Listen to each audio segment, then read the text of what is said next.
Alright, today I'm installing the Maxton full lit body kit, and the instructions really suck for this thing. I'm not going to lie. It tells you to basically line the thing up to the car and then put the screws in. Yeah, that's really helpful. Thanks, Maxton. So, after trying to contact them and Subi Speed, nobody's getting back to me, I decided just to kind of take a quick video of what I did first. Now, what you're going to want to do is position this thing so that you can hold it up without actually having to put any fasteners in it yet. So what I did is took some of these clamps, I don't know if you can see, and I just kind of clamped it to the body to line it up at first. I did it on that side and I did it on that side, but I removed the clamp prior to this video. So anyway, once you get those clamps in place, you can kind of situate it to where you line up these gaps in the body. There's recess there. Let me move this tool. And then there's, that, which you're going to have to put a screw through there. You have to put a screw through the center, etc., etc. So line it up as good as you can, and then you're ready to start drilling. So I don't remember the drill bit size right off the hand, but basically it's whatever diameter this is. So if you take a caliper to it and you look for whatever diameter that is, you just drill right through this thing and then put the bolts in. So the first bolt you want to do is do the center one. You want to line up the center first. That way you can play around with the edges and see how they line up. I did the first one a little weird. I actually put the bolt in on the bottom. I put a washer, then I put another washer, and then another nut.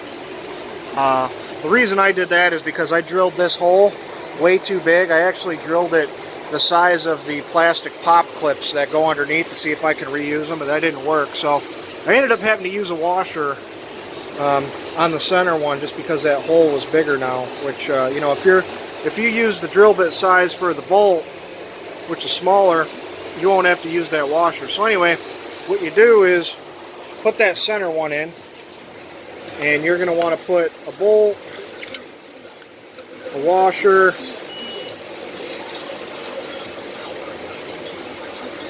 and then a nut on top. But just flip it upside down. Instead of trying to feed the washer and the nut up there in the bumper, it's really difficult. Just put the bolt facing towards the ground and then put the nut and the washer on the bottom of the car instead, which is what I did with the second and third one. So anyway, first one in the center. The second one, I'd recommend doing that one because it's really easy to get to. And then the third one, I'd recommend doing that one.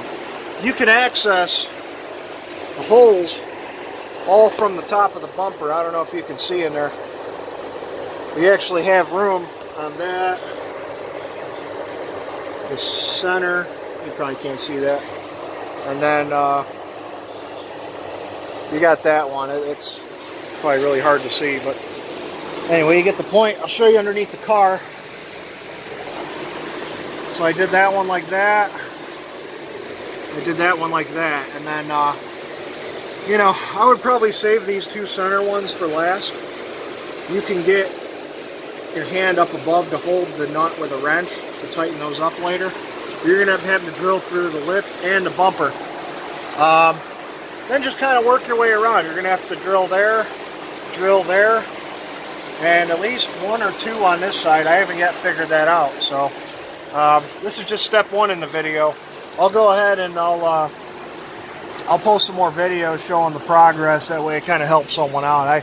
I honestly never, I've rebuilt engines, I've done all kinds of stuff, but I've never actually put a lip kit on a car. And this is, you're trying not to fuck up a brand new car. You're also trying to install it correctly, so it's a little challenging if you've never done it before. So hopefully it helps someone, and then keep an eye out for the rest of the videos I'm going to put out there.